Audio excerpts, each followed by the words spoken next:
Hai semuanya, kembali lagi ke YouTube channel Dr. Rizal Putra. Hari ini saya berkesempatan untuk memberikan online training edukasi virtual IIKP Selindo Being Supermom in COVID-19 Pandemic. Dengan adanya event ini, tentunya saya berharap para istri karyawan di PT Pegadaian Persero mendapatkan pencerahan bagaimana caranya memformat pola pikir, karakter, keyakinan, serta mereka mampu sukses dan menghasilkan di tengah era baru, yaitu new normal yang kita hadapi saat ini. Ingin tahu keseruannya?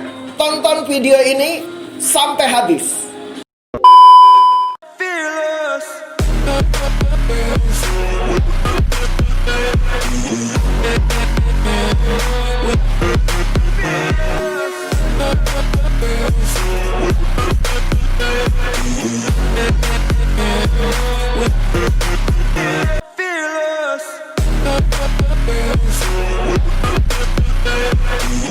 Hai semuanya, dukung terus channel ini dengan cara klik tombol subscribe, like, dan share dalam hitungan 5, 4, 3, 2, 1. Terima kasih dan selamat termotivasi. Mega berarak, indah berbagi. Dipuput bayu ke pohon ara. Pemanis kalam, selamat pagi. Awal bismillah, pembuka acara. Bismillahirrahmanirrahim. Assalamualaikum warahmatullahi wabarakatuh. Selamat pagi dan salam sejahtera untuk kita semua. Selamat bergabung kepada para peserta edukasi virtual IIKP Selindo Being Supermom in COVID-19 Pandemic. Para peserta edukasi virtual yang berbahagia, perkenalkan saya Mutia Legina yang akan memandu acara ini 2 jam ke depan. Acara ini dipersembahkan oleh IIKP Kandil 2 Pekanbaru. Sebelum memulai acara ini, saya ingatkan kepada ibu-ibu untuk agar tetap dapat meng-unmute atau mematikan mikrofonnya agar tidak terjadi feedback suara sehingga acara kita dapat berjalan dengan lancar. Pada saat penyampaian materi nanti, ibu-ibu jika ada yang ingin bertanya, dapat langsung mengetik di forum chat yang tersedia di kanan bawah, karena pada hari ini 5 pertanyaan terbaik akan mendapatkan top up tabungan emas senilai masing-masing Rp100.000. Baiklah, pada acara hari ini telah hadir bersama kita yang terhormat Ketua Dewan Penasehat Ibu Endah Kusyoto. Selamat pagi Ibu. Yang terhormat Ibu Dewan Penasehat Ibu Atik Wahyu Kuncoro, Ibu Hesti Damar L. Setiawan, Ibu Fidik Haryanto Widodo, Ibu Ratna Teguh Wahyono, Ibu Sari Edi Isduyarto, dan Ibu Catherine Gunawan. Yang terhormat Ibu Ketua IIKP Pusat Ibu Titi Sahrul Rusli. Yang terhormat Ibu Ketua IIKP Wilayah Selindo beserta Ibu-Ibu Deputi Selindo, dan yang kami hormati Ibu-Ibu Pengurus IIKP Pusat beserta anggota. Nah, untuk acara selanjutnya penyampaian materi saat ini telah hadir di tengah-tengah kita seorang motivator handal yaitu Dr. Rizaldi. Halo dokter. Halo, selamat pagi selamat Mbak Gina. datang di Pegadaian. Ya, sama-sama. Apa kabar dok? Kabar baik sekali dan saya merasa sangat diberikan kehormatan untuk dapat memberikan materi di event edukasi virtual IIKP Selindo Being Supermom in COVID-19 Pandemic. Wah, dari judulnya sudah luar biasa ya, Being Supermom in COVID-19 Pandemic. Nah, tapi tunggu dulu dok, sebelum dokter menyampaikan materi, boleh dong saya mau menyaksikan kepada ibu-ibu video profil dari Dr. Rizaldi agar ibu-ibu di sini mungkin ada yang belum mengenal atau untuk menjadi lebih dekat kepada Dr. Rizaldi. Boleh Saya sekali. ingatkan lagi kepada ibu-ibu, selama penyampaian materi nanti jika ada yang ingin bertanya silahkan mengetik di forum chat yang ada di kanan bawah, karena dok hari ini bagi 5 pertanyaan terbaik kita akan memberikan top up tabungan emas nilai Rp100.000. Luar biasa sekali. Oke dok, kita langsung aja ya saksikan video profil dari Dr. Rizaldi. Silakan. Dr. Rizaldi Putra adalah seorang motivator Indonesia terbaik yang memiliki passion serta keahlian di dalam kepemimpinan dan motivasi. Beliau juga mempunyai pengalaman mengajar di beberapa universitas ternama, baik dalam maupun luar negeri, serta memiliki pengalaman bekerja di beberapa perusahaan besar di mancanegara. Dan tentu saja, beliau juga sangat berpengalaman dalam bidang entrepreneur. Dengan skill serta passion yang beliau miliki, beliau mengadakan coaching, counseling, seminar, workshop, serta in-house training di beberapa perusahaan serta instansi pemerintahan di Indonesia, bahkan sampai ke mancanegara. Program-program yang beliau ciptakan adalah program yang mampu merubah kinerja perusahaan serta instansi tertentu secara signifikan serta menyeluruh. Mari kita sambut Dr. Rizaldi Putra. Bismillahirrahmanirrahim. Assalamualaikum warahmatullahi wabarakatuh. Saya ucapkan selamat datang kepada ibu-ibu di event edukasi virtual IIKP Selindo Being Supermom in COVID-19 Pandemic. Tentunya saya juga mengucapkan selamat datang kepada yang terhormat Ibu Ketua Dewan Penasehat Ibu Endah Kuswiyoto, kepada yang terhormat Ibu Dewan Penasehat Ibu Ati Wahyu Kuncoro, Ibu Hesti Damar L. Setiawan, Ibu Vidi Haryanto Widodo, Ibu Ratna Teguh Wahyono, Ibu Sari Edi Isdwiyarto, dan Ibu Catherine Gunawan. Kepada yang terhormat Ibu Ketua IIKP Pusat Ibu Titi Sahrul Rusli, kepada yang terhormat Ibu Ketua IIKP Wilayah Selindo beserta Ibu-ibu Deputi Selindo, dan kepada yang terhormat Ibu-ibu pengurus IIKP Pusat beserta anggota. Wah, ini luar biasa sekali. Hari ini saya sudah sangat excited sekali nih Mbak Gina, untuk memberikan materi seputar how to be a supermom in COVID-19 pandemic. Nah, begini dok, masa pandemi ini benar-benar merubah semuanya dalam keseharian kita. Benar sekali Mbak Gina. Merubah pola hidup dan kebiasaan, khususnya ibu-ibu nih. Ibu-ibu yang bekerja, kadang ada yang bekerja dari rumah. Malah kalau di rumah nambah kerjaan lagi ya sebenarnya. Ngurus anak-anak, jadi koki, mikir tiap hari mau masak apa. Nah, lalu juga tentunya mengurus suami. Benar banget. Kadang ibu-ibu ini bingung loh, mana yang harus diprioritaskan dan apa yang harus dilakukan. Nah, untuk menjawabnya, langsung saja kita persilakan kepada Dr. Rizaldi untuk menyampaikan materinya Being Supermom in COVID-19 Pandemic. Silakan dokter. Oke, jadi saya punya 4 langkah untuk bagaimana menjadi supermom in pandemic ya. Dalam situasi pandemik, tentunya sebelum situasi pandemi ini sebenarnya kita sudah memasuki VUCA era di mana ekonomi bisa dikatakan sangat fluktuatif. Jadi saya memiliki 4 langkah atau 4 tips bagaimana caranya kita mampu menjadi supermom, karena peranan seorang ibu itu sangat penting sekali, sangat penting. Betul. Peranan seorang ibu di rumah merupakan peranan yang sangat penting. Saya bisa katakan di balik pria sukses pasti ada peranan penting dari wanita yang luar biasa, dari wanita yang bijaksana, wanita yang memiliki pola pikir yang luar biasa, memiliki karakter yang berkualitas, sehingga kita para pria akan dimampukan untuk menjadi pria yang sukses, pria yang mampu memiliki karir yang luar biasa. Bahkan budi pekerti dari anak-anak pun itu tentunya ditentukan dari seorang ibu. Nah, jadi saya punya 4 langkah. Langkah yang pertama itu adalah strategic thinking. Kenapa itu strategic thinking dok? Wah, nanti kita akan bahas satu persatu. Strategic thinking nanti saya akan membahas lebih dalam, cuman saya berikan conclusionnya sedikit.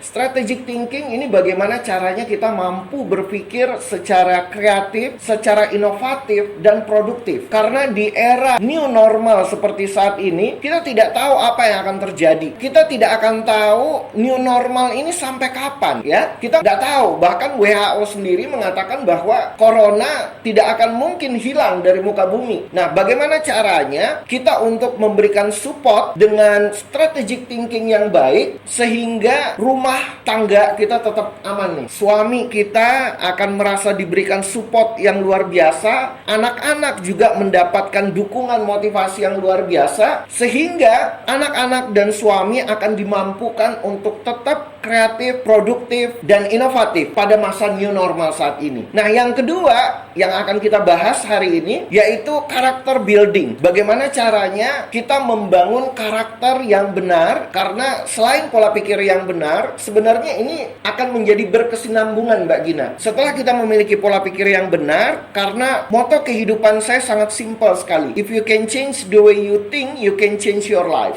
Luar biasa. Simple sekali, but it's very powerful. Ketika kita mampu mengubah pola pikir kita yang bahkan mungkin kelihatan simple. Pola pikir itu kan kelihatan simple dan nggak bisa dilihat, tetapi fungsinya sangat mendalam sekali. Makanya saya selalu katakan, sebelum saya memberikan training, saya selalu mengatakan simple sekali. Kalau kita ingin mengubah kehidupan kita, rubah pola pikir kita. Sebenarnya orang tidak bisa diubahkan itu karena mereka lupa mengubah pola pikir. Itu kenapa saya selalu mengedepankan pola pikir. Makanya yang pertama yang akan kita bahas nanti strategic thinking. Bagaimana caranya mengubah pola pikir, memformat pola pikir kita menyesuaikan dengan keadaan. Kebanyakan orang tidak mau mengubah dirinya karena mereka tidak menyesuaikan pola pikirnya dengan keadaan saat ini. Adaptif, harus mampu menyesuaikan dengan kondisi saat ini. Jadi yang kedua adalah karakter. Yang ketiga, yang tidak kalah penting,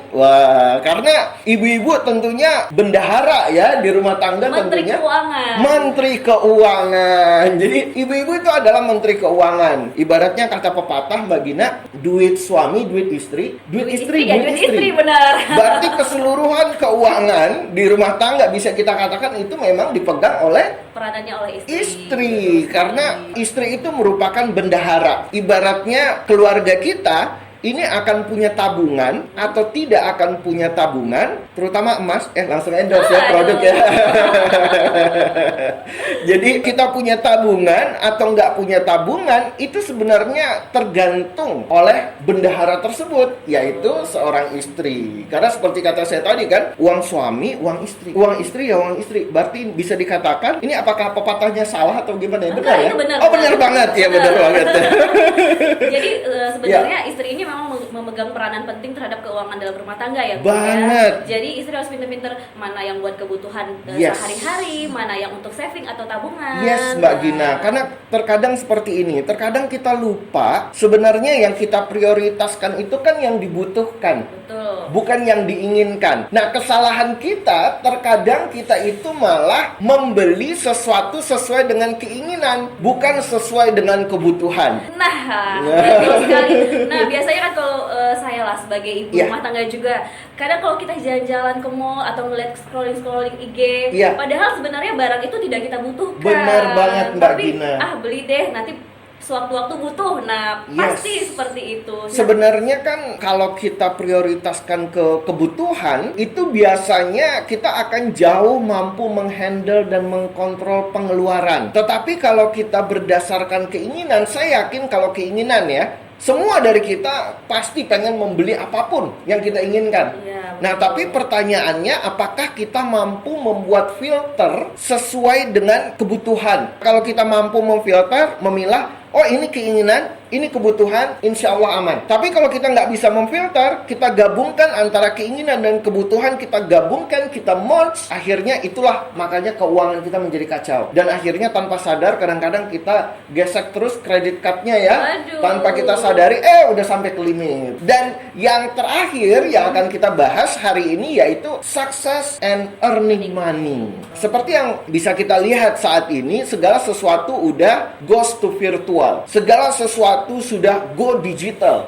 Ya, bahkan segala sesuatu ini sudah beyond our expectation. Ekspektasi kita sebelumnya nggak seperti ini. Dunia nggak seperti ini ekspektasi kita. Bahkan kita nggak pernah memiliki ekspektasi bahwa training yang kita adakan saat ini adalah virtual. Jadi segala sesuatu itu beyond our expectation. Jadi sebenarnya bagaimana cara menyikapinya, yaitu dengan kita mau ramah terhadap platform platform yang disiapkan. Contohnya platform digital. Saya bisa cerita sedikit, ibu-ibu itu di rumah sebenarnya bisa memanfaatkan platform-platform yang ada. Simpel sekali. Kebanyakan kita memanfaatkan sosial media untuk hal-hal yang nggak berguna. Kita kepoin kehidupannya orang lain atau apapun. Bagaimana kalau kita switch menjadi ke hal-hal berguna? Seperti apa kita bisa melakukannya itu dengan berjualan, bantu suami, ya kan? Mempromosikan produk-produk di Pegadaian. Kita banyak sekali produk-produk berkualitas yang kita bisa support suami kita, ya kan? Mungkin kita bisa menggunakan produk-produk yang ada di Pegadaian dan nanti habis itu mungkin kita bisa mengadakan arisan dan sebagainya. Ini adalah masanya peranan istri itu sangat membantu sekali. Jadi begitu suami melihat istrinya produktif, itu saya yakin hatinya juga pasti tenang. Karena kalau misalnya melihat istri kepoin sosial medianya orang lain, itu deg-degan juga suami. Aduh, ini kayaknya istri gue kurang kerjaan banget ya. Misalnya seperti itu. Terlebih lagi kalau lihatnya itu Instagram yang jualan. Iya. Aduh, beli apa lagi nih sih? Seperti itu kan, Dok. Yes, jadi bagaimana caranya di masa pandemik seperti ini kita akan mampu menjadi super mom yang success and earning money. Ya, success and earning money. Karena ini adalah masanya emansipasi. Wanita juga mampu menjadi sukses. Wanita juga mampu untuk menghasilkan. Bahkan wanita juga mampu kalau kita mau produktif di era pandemik ini, kita bisa memanfaatkan sosial media. Simpel sekali sebenarnya. Karena banyak sekali kisah-kisah sukses yang saya perhatikan menggunakan sosial media dan mereka bisa sukses. Tidak menutup kemungkinan. Kemarin saya ada melihat sebuah kisah true story. Dia menghabiskan uang sebesar 1 miliar untuk mengiklankan produk yang dia jual di Facebook dan Instagram. Mau tahu berapa penghasilannya? Ya, yang dia hasilkan per hari itu 2,5 M. Keuntungan yang dia dapatkan itu 1,5 M. Jadi modal yang dia keluarkan untuk menggunakan Facebook ya, ini dia hanya menggunakan sosial media. Simpel sekali sebenarnya. Kalau kita mau melirik platform-platform seperti Facebook, seperti Instagram, sebenarnya banyak sekali hal-hal yang produktif yang kita bisa hasilkan dari sana. Cuman mungkin karena kita lupa untuk memanfaatkannya platform-platform media sosial tersebut menjadi platform yang produktif. Nah, di situ akhirnya kita miss. Sebenarnya bukan hanya untuk melihat barang-barangan apa saja yang mau dibeli, tetapi kita juga bisa mendatangkan uang. Itu kenapa yang keempat yang nanti akan kita bahas adalah success and earning money. Apalagi nih, Dok, pandemi saat ini Ya. kan banyak aktivitas kita semua di rumah. Ya. Otomatis pengeluaran juga bertambah. Nah, Benar banget. nanti mungkin dokter bisa sampaikan juga tips-tips bagi ibu-ibu bagaimana sih cara mengatur keuangan. Karena kan suami di rumah, anak di rumah, Yes. otomatis kebutuhan lebih banyak jadinya. Banget. Pengeluaran jadi lebih banyak. Nah, Terutama kuota ya. itu pasti kuota internet. Karena kan Iya. anak juga belajarnya lewat online. Benar banget. Nah, seperti itu. Nah, itu yang saya katakan tadi, segala sesuatu saat ini memang beyond the expectation. Ini benar-benar ekspektasi itu di atas rata-rata ya. Segala sesuatu itu sebenarnya tidak pernah kita expect untuk terjadi sebelumnya, tapi saat ini terjadi. Nah, itu kenapa strategic thinking itu sangat diperlukan. Mungkin saya bisa share sedikit. Pada waktu itu saya ngajak istri liburan. Saya ngajak istri liburan, jalan-jalan waktu sebelum masa pandemik ya. Saya ngajak istri liburan. Contoh saja, saya memberikan uang nominalnya itu saya contohkan, saya kalkulasikan sebagai 5 lah contohnya. Kita 2 minggu di Kuala Lumpur. Waktu itu saya berikan istri saya uang sejumlah 5 lah contoh. Saya bilang, sayang ini, wah panggil sayang lagi ya.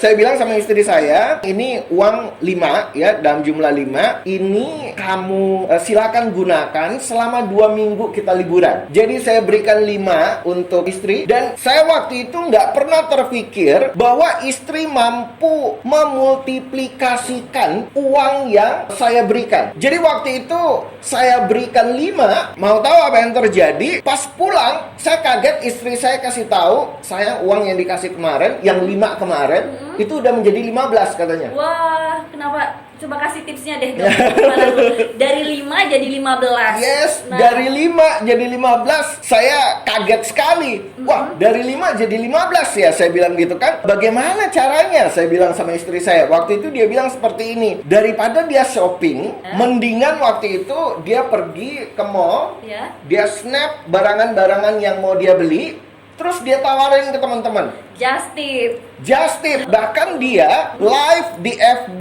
dan mencoba untuk menjual langsung live gitu ya. Siapa yang mau dia live di FB, terus langsung tawar-menawar di situ. Saya kaget setengah mati. Jadi ternyata uang yang saya berikan itu bukannya dia habiskan, karena yang ekspektasi saya dia menghabiskan uang yang saya berikan, karena saya bilang ini jatah selama 2 minggu. Silakan dihabiskan, silakan dipakai. Ternyata istri saya malah dia nge-switch uang yang akan dihabiskan itu, dia switch uang itu untuk bisnis. Bahkan uang itu akhirnya bisa menjadi 3 kali lipat, yaitu 15 ya. Perginya hanya 2 kopor, pulangnya 8 kopor. 8 kopor.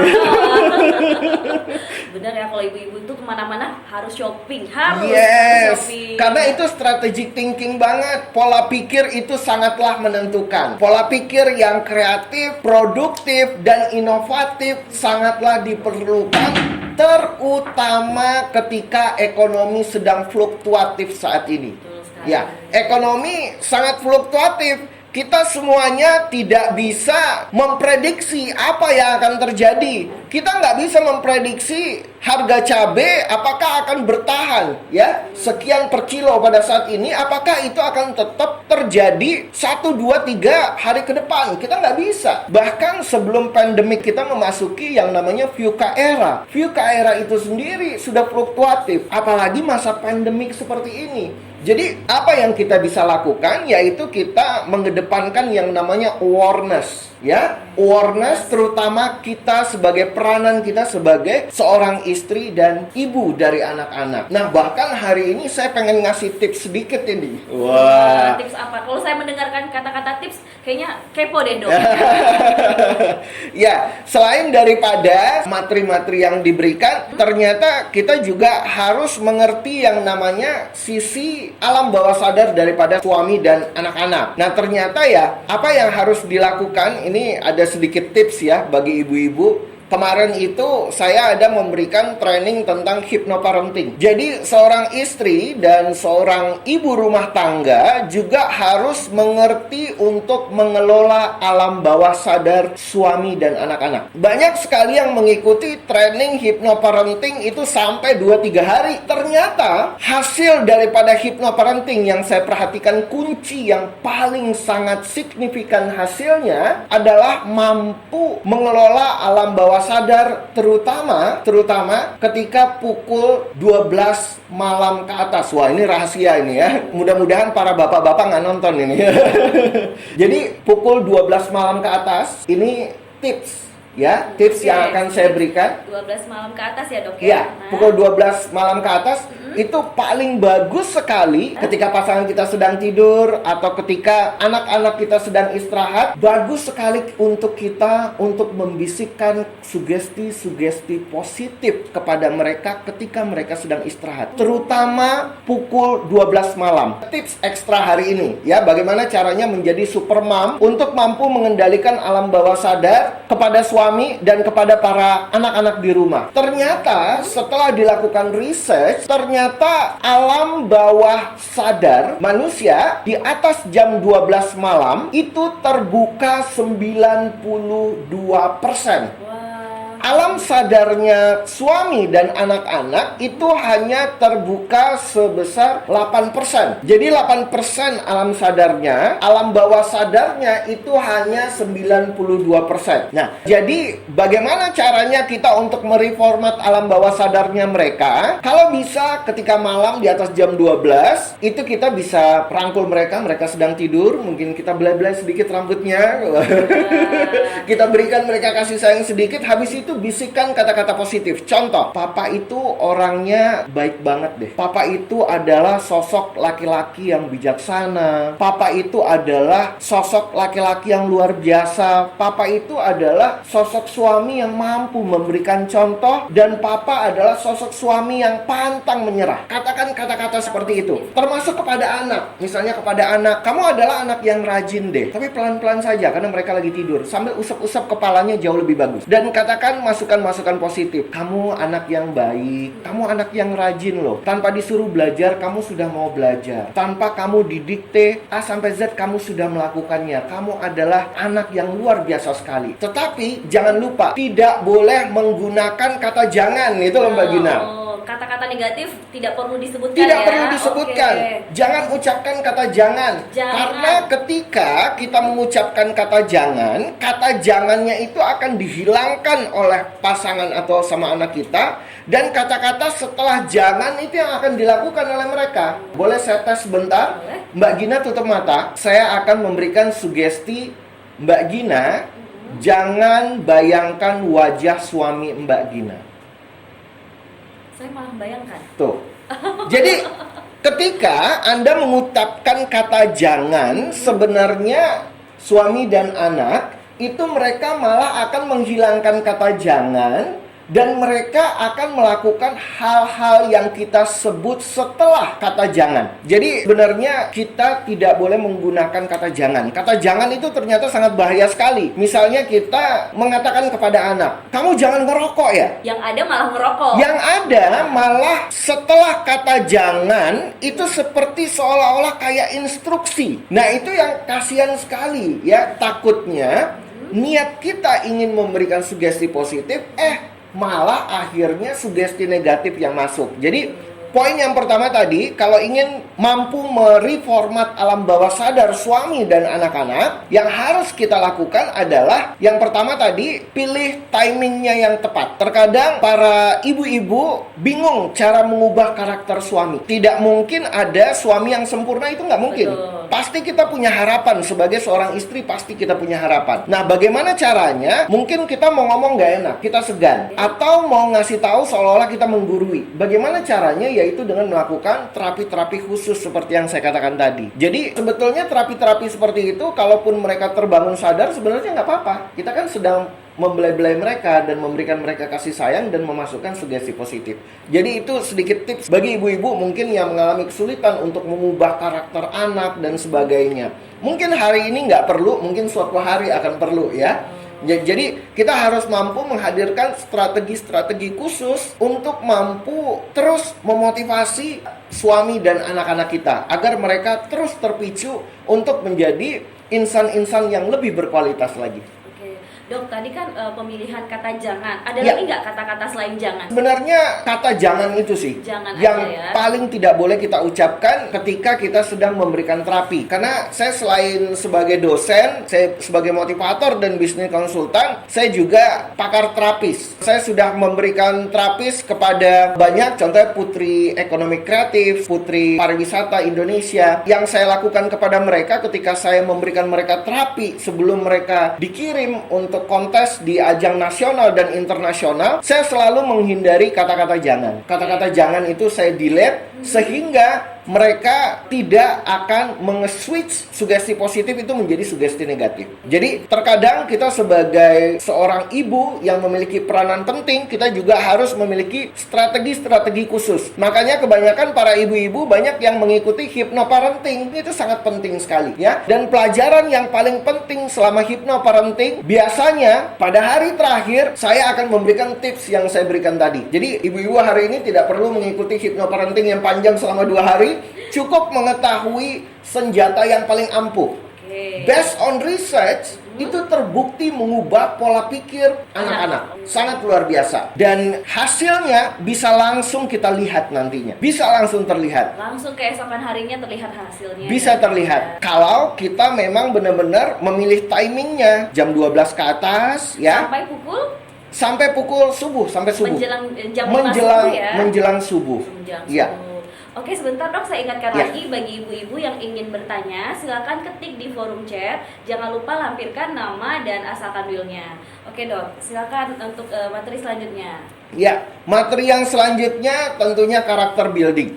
Oke, karakter building. Tadi Yes. sudah strategic thinking. Strategic thinking. Strategic thinking. Ya. Sekarang masuk ke karakter building. Karakter building ini lebih kepada membangun karakter. Ternyata karakter seorang ibu itu menjadi karakter yang sangat mendominasi pembentukan karakter dari anak-anak. Bahkan kebanyakan suami memberikan kepercayaan penuh kepada istri untuk merawat dan mengasuh anak-anak. Betul. Ya, Ya. mayoritas saya perhatikan seperti itu di Indonesia. Jadi suami itu biasanya mereka pengen pergi kerja, mereka pengen santai, ya, fokus kepada pekerjaan dan memberikan kepercayaan yang penuh kepada istri. Makanya saya bisa katakan di Indonesia majority, ya ini majority ya, mungkin beda-beda ya, setiap rumah tangga pasti beda-beda polanya. Tapi majority in Indonesia, most of the time, suami itu memberikan kepercayaan yang penuh kepada istri. Tapi bisa saya katakan bahwa peranan seorang ibu itu sangat-sangat penting. Karena bisa dikatakan karakter ibu itu akan menjadi contoh bagi anak-anaknya. Karakter seorang ibu itu akan menjadi contoh. Contoh kecilnya, contoh kecil ya. Saya meneruskan pendidikan saya itu memang ditanamkan oleh ibu saya dari kecil. Nak, kamu harus punya pendidikan yang tinggi. Nak, ibu tidak meninggalkan kamu dengan uang yang berkelimpahan, tetapi ibu meninggalkan kamu dengan ilmu pendidikan. Hiduplah dari ilmu pendidikan.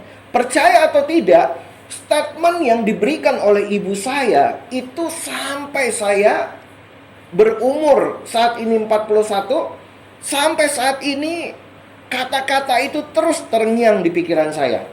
Dan itulah yang akhirnya menjadi panduan dan pedoman hidup saya. Sampai sekarang saya hidup sebagai orang yang memberikan knowledge atau memberikan pendidikan kepada orang lain. Saya bekerja sebagai dosen, saya bekerja sebagai trainer, saya bekerja sebagai coach, dan saya bekerja sebagai motivator. Jadi memang pengaruh kata-kata yang diberikan oleh seorang ibu itu sangat-sangat powerful. Bahkan saya menghafal ayat suci Al-Quran, ya, ayat-ayat pendek itu pertama kali yang mengajarkan saya adalah ibu saya. Itu luar biasa sekali loh ya. Karena ketika seorang ibu menanamkan sugesti ke dalam pikiran seorang anak, itu akan nge-shape karakternya. Itu sangat penting sekali. Bahkan saya pernah mengisi acara, ini saya cerita sedikit ya Mbak Gina ya. Boleh. Saya ngisi acara waktu itu di kepolisian. Saya ngisi acara di kepolisian. Waktu itu saya pernah menangani sebuah kasus salah tembak. Saya pernah menangani kasus salah tembak. Ini kita berbicara tentang peranan pentingnya seorang istri. Saya pernah waktu itu menangani sebuah kasus salah tembak. Ternyata ketika saya wawancara, saya ngomong 4 mata sama dia, sama polisinya. Saya tanya sama beliau, Pak, kalau Bapak mau terus terang sama saya bisa bantu Bapak untuk menyelesaikan permasalahan ini. Saya waktu itu dilibatkan. Dan akhirnya ketika saya tanya, Mbak mau tahu jawabannya apa? Iya. Dia salah tembak karena dia punya banyak sekali pikiran-pikiran. Ya, dia punya banyak sekali pikiran-pikiran sehingga menyebabkan dia salah tembak itu karena istrinya sedang banyak permintaan. Wah, artinya benar-benar apa yang terjadi di rumah, apa tuntutan istri itu kepikiran sama suami ya? Dok, Yes, ya? yes. Jadi sebenarnya para istri tentunya tidak salah mereka meminta sesuatu. Tetapi terkadang ketika seorang istri terlalu insist untuk meminta sesuatu, based on research ya, research yang saya lakukan di lapangan, itu memang sangat berpengaruh. Sampai-sampai salah tembak. Kalau itu terjadi secara terus-menerus, waktu itu bahaya. Yang saya lakukan waktu itu, saya ajak diskusi komandannya, akhirnya komandannya memanggil dua-duanya. Okay. Jadi dua-duanya ya tidak menghakimi sang istri juga, cuman kita memberikan pengertian bahwa suami itu memang perlu ketenangan di dalam menjalankan profesi. Apalagi terutama waktu itu case-nya itu adalah seorang polisi, beliau itu memang bertugas untuk menangkap para penjahat. Nah, sementara kalau misalnya salah tembak dan itu terus-terusan terjadi kan bisa bahaya sekali. Itu case yang terjadi di lapangan yang pernah saya perhatikan. Jadi sebenarnya seorang istri itu, karakter seorang istri itu sangat berpengaruh. Dia itu nge-shape tabiat, watak, perilaku, bahkan akhlak dari Suami ya. suami dan anak. Memang suami itu pimpinan rumah tangga. Memang iya. Tetapi yang terjadi, yang mendominasi di rumah, saya bisa katakan tetap seorang ibu. Itu makanya seorang ibu itu sangat mulia sekali. Ya, di agama saya beragama Islam, itu kita memang diajarkan ibu baru ayah. Betapa pentingnya peranan seorang ibu dan betapa mulianya posisi seorang ibu. Seorang ibu itu sangat mulia sekali. Betul. Saya bisa tumbuh menjadi seorang anak sampai saat ini, tidak mungkin saya lepas dari pengaruh baik, ya, pengaruh positif yang diberikan oleh ibu saya, sehingga nge-shape karakter saya, nge-shape pembawaan saya, ya, sampai saat ini saya mampu berdiri untuk memberikan hal-hal baik kepada orang lain. Memang itu sudah sugesti atau memang itu sudah ditanamkan oleh ibu saya dari awal, dari saya kecil. Jadilah anak, jadilah manusia yang selalu memberi bukan menerima. Jadilah, saya pernah tanya waktu itu, ini saya jadi teringat sama ibu saya, ya. Ya. Ibu saya pernah mengatakan seperti ini waktu itu saya kuliah. Beliau sudah almarhumah. Jadi ibu waktu itu mengatakan seperti ini. Res, katanya, panggilan kecil saya Reza. Res, kesuksesan itu bukan diukur dari seberapa banyak uang yang kamu miliki. Kesuksesan bukan diukur dari seberapa hebat jabatan yang kamu miliki. Tapi kesuksesan diukur dari seberapa besar manfaat positif yang kamu bisa berikan kepada orang banyak. Betul sekali. Itu pesan dari ibu saya yang nempel sama saya sampai hari ini. Karena waktu itu saya lihat kalau di terahnya keluarga itu semuanya larinya pada ke politik. Ya, bapak waktu itu wali kota, terus jadi asisten gubernur, jadi wakil gubernur sementara. Ya, kalau keluarga dari kakek itu ketua DPRD, terus dari bapak itu jenderal polisi. Jadi mereka ini semuanya itu jabatannya tinggi-tinggi semua. Jadi saya tanya sama ibu saya, Bu, apa sih sebenarnya arti kesuksesan yang sebenarnya? Apakah saya harus ngejar jabatan seperti orang tua saya dan kakek-kakek saya? Seperti apa? Pesan ibu saya itu, kamu nggak perlu kejar jabatan. Kamu nggak perlu kejar uang banyak. Yang kamu perlu kejar dalam hidup kamu adalah memberi manfaat bagi orang banyak. Ketika kamu memberi manfaat bagi orang banyak, maka kesuksesan, yang namanya jabatan, yang namanya uang, itu akan mengikuti kamu, katanya. Yang penting kamu berikan manfaat sebaik mungkin, kamu kerja berikan yang terbaik. Alhamdulillah ketika saya merantau di Kuala Lumpur, saya lama hidup di Kuala Lumpur, saya menjadi sukses itu memang peranan dari ibu. Saya disiplin, ya, saya mengedepankan excellency di dalam pekerjaan, di dalam setiap hal yang saya lakukan sehingga menjadi bermakna. Itu semuanya tidak jauh dari peranan seorang ibu. Karena saya melihat karakter beliau, bagaimana cara beliau menghormati ayah saya, bagaimana cara beliau mengayom saya. Saya masih ingat banget, setiap malam Jumat itu ibu saya sering ngaji. Dan itu kita satu rumah adem sekali. Ibu saya itu memang mengedepankan agama. Ternyata ketika seorang ibu dekat hubungannya dengan Allah, dekat hubungannya sama Sang Pencipta, itu sangat berpengaruh ke karakter anak-anak. Saya bisa katakan ketika malam Jumat itu saya udah hafal tuh. Habis maghrib sampai isya, ibu saya pasti akan ngaji tuh. Akan ngaji dengan suara yang besar. Nah, biasanya kalau misalnya malam-malam lain beliau ngaji juga, cuma suaranya nggak terlalu besar. Nah, itu saya biasanya akan masuk ke tempat beliau punya ruangan sholat di rumah. Saya akan masuk, tidur di pahanya beliau, dan saya merasakan ketenangan yang sangat luar biasa sekali. Bagi seorang anak, ibu memiliki peranan yang sangat-sangat penting dan sangat mendalam sekali. Tidak bisa dibayangkan kerinduan seorang anak untuk mendapatkan kasih sayang seorang ibu. Kalau kita mau menyadari itu semua, ya, dan membentuk karakter anak kita dari sekarang, itu kan ada dikatakan bahwa apa yang kamu tabur itu yang akan kamu tuai suatu hari. Jadi apa yang diberikan oleh kita saat ini, itu nantinya kita akan menuainya. Karena kebaikan yang kita titipkan kepada anak-anak kita, itu akan membuahkan hasil, dan suatu hari kita akan menuai kebaikan. Betul sekali. Artinya memang sebagai seorang wanita peranan itu penting sekali baik untuk suami dan Yes. tentunya juga untuk anak. Nah dok, saya ingin bertanya sedikit. Iya. Di sini kan ibu-ibu Banyak juga boleh, Mbak. di sini kan ibu Iya. IKP-nya ada juga yang sebagai working mom, ada Yes. wanita bekerja. Iya. Bagaimana agar kita bisa fokus antara kewajiban sebagai pekerja dan ibu rumah tangga? Bagaimana kita untuk fokus ini kita kewajiban kita ada dua ini, sebagai working mom dan sebagai ibu rumah tangga. Bagaimana kita biasa fokus tapi dua-duanya tetap jalan gitu loh. Ya.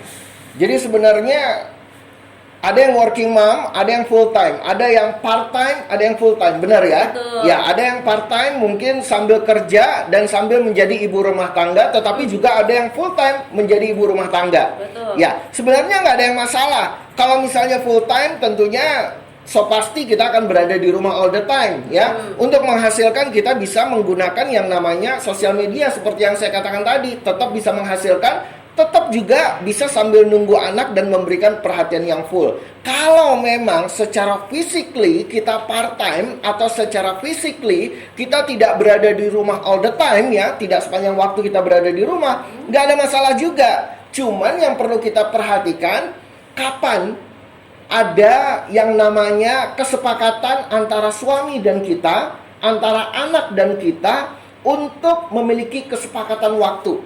Contoh, misalnya ada seorang ibu yang sangat sibuk sekali, yang pasti dia mampu mengalokasikan waktu hari Sabtu atau hari Minggu, dia off, jangan lagi bawa kerjaan ketika hari Sabtu dan Minggu. Pastikan pada waktu Sabtu dan Minggu itu kita bisa spend quality time with your husband and children. It is worth it, sangat worth it sekali. Dan kalau kita mau menghabiskan waktu yang berkualitas dengan mereka, berarti kita menanamkan benih-benih di sana. Seperti yang saya katakan tadi, suatu hari kita akan tuai. Kita menanamkan benih yang baik, kita akan menuai hal yang baik juga. Begitu juga dengan sebaliknya. Iya.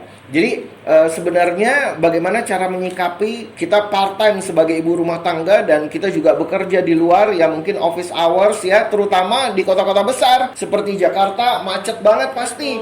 Ya, di Jakarta pasti pergi pagi pulangnya malam. Nah, itu Nah. kan tidak menemukan waktu quality Yes. time sama anak-anak Nah. dan suami. Kalau diingat kembali pesan saya tadi, jam 12 malam itu pergunakan. Terapi ala bawah sadar ya dok ya. Tapi weekend tetap jangan pernah bawa kerjaan ke rumah. Jadi begini, sebetulnya tergantung kita. Ada orang kebanyakan dia nge-switch. Ketika dia di rumah, dia bawa permasalahan di kantor. Ketika dia di kantor, dia bawa permasalahan di rumah. Itu bahaya. Kalau kita ingin menjadi supermom yang efektif, ketika kita berada di rumah, ya fokuslah kepada permasalahan di rumah. Ketika kita di kantor, fokuslah kepada permasalahan di kantor. Jangan ketika kita pulang di rumah, kita malah ngomel-ngomel karena di kantor sedang kacau. Atau malah sebaliknya, ketika kita di kantor, kita malah ngedumel tentang suami, ngedumel tentang anak, nggak ada gunanya. Karena itu tidak akan menjadi solusi. Jadi kalau bisa, bagaimana cara kita melakukan yang namanya time management? Bagaimana caranya kita memanage waktu sebaik mungkin? Sebagai seorang ibu dok, Iya. ketika kita sudah sampai di rumah, lepaskanlah semua beban pekerjaan di kantor. Benar banget. Fokuslah kepada anak-anak dan suami di Iya. rumah. Karena hidup kita juga bukan hanya di kantor kan ya dok, tapi Betul juga sekali. kita punya anak. Itulah investasi masa depan kita. Investasi masa depan. Ini bagus banget kata-kata Mbak Gina barusan. Iya, karena saya memang mikir Iya. anak saya, Iya. alhamdulillah saya sudah punya 2 orang anak, Wow. laki-laki dan perempuan. Alhamdulillah. Mereka berdua ini adalah investasi masa depan saya. Yes. Jadi bagaimanapun saya sibuknya di kantor, Iya. pulang-pulang ya lepaskan semua beban, saya fokus Lepaskan kepada semua. mereka berdua. Fokus kepada mereka berdua. Betul. Ya. Luar biasa sekali. Jadi memang sebenarnya tergantung kembali kepada fokus kita lagi. Kalau kita benar-benar mau fokus, ketika kita berada di kantor, kita fokus di kantor. Ketika kita di rumah, kita fokus di rumah. Jangan kita switch. Nah, Begitu juga bukan hanya sikap ya, tetapi emotion. nah betul, emosi dok. Emosi itu terkadang kita tidak mampu mengalokasikannya, sehingga itu berefek sangat tidak baik bagi pertumbuhan anak-anak di rumah. Karena ketika kita sibuk, kita capek, pikiran kita banyak sekali, sampai rumah yang biasanya kita nutup pintunya pelan, itu kita nutup pintunya kenceng banget, ceder gitu ya. terus habis itu kita hempaskan barang dan sebagainya, itu tanda-tanda orang yang tidak mampu mengalokasikan emosinya. Kalau orang yang mampu mengalokasikan emosinya, sampai di rumah, mau tahu yang saya lakukan?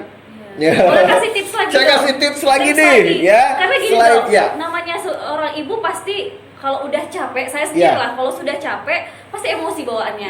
Nah, ada tips nggak dok, biar ketika kita capek tapi kita masih tetap bisa mengendalikan emosi? Oke, saya pengen nanya sedikit. Pertanyaan saya, adakah dengan emosi kita akan mendapatkan keuntungan? Tidak sama sekali. Tidak sama sekali. Justru dengan adanya emosi itulah yang akan membuat kita malah menjadi semakin stress out. Karena kenapa? Kita sudah emosi di kantor, kita sudah stress out di kantor. Begitu kita stress out juga di rumah, maka keluarga juga akan memberikan respon yang emosi juga. Bisa jadi lah, dia ngelihat ibunya emosi terus, apa enggak lama-lama anaknya jadi emosional juga orangnya. Kayak suami, mungkin dia juga punya masalah nih, kita timbang lagi sama masalah kita. 2 masalah dijadiin 1. Habis itu dibawa malamnya tidur. Itu kira-kira bangun paginya enak nggak? Nggak enak. Jadi menurut saya tips yang paling baik adalah ketika kita berada di kantor, ya emosinya sampai sebatas itu. Sampai di parkiran, ketika kita sudah mau pulang, hilangkan semua itu, tarik nafas. Saya biasanya yang saya lakukan, saya selalu memberikan sugesti kepada diri saya. Saya selalu tarik nafas, saya tenangkan diri saya, ya. Saya tarik nafas, biasanya saya sering tarik nafas lewat hidung dan buang lewat mulut. Tarik nafas lewat hidung dan buang lewat mulut 3 kali, itu biasanya menenangkan saya. Dan begitu saya melangkahkan kaki untuk pulang ke rumah, itu saya melupakan semuanya. Ya, lupa semuanya bukan lupa ingatan ya maksudnya.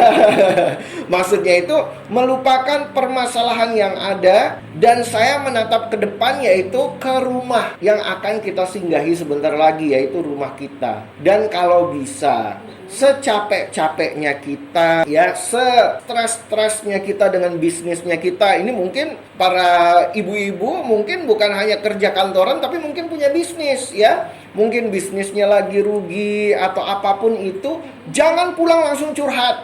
Nah, kebanyakan kan kita ketika pulang itu ngelihat wajah suami itu seperti kayak pengennya cerita mesin aja. curhat Iya. gitu. Mesin pendengar. Saya sangat mengerti sekali yang namanya wanita itu memang suka didengarkan. Pasti itu ya. Karena tentunya saya punya istri.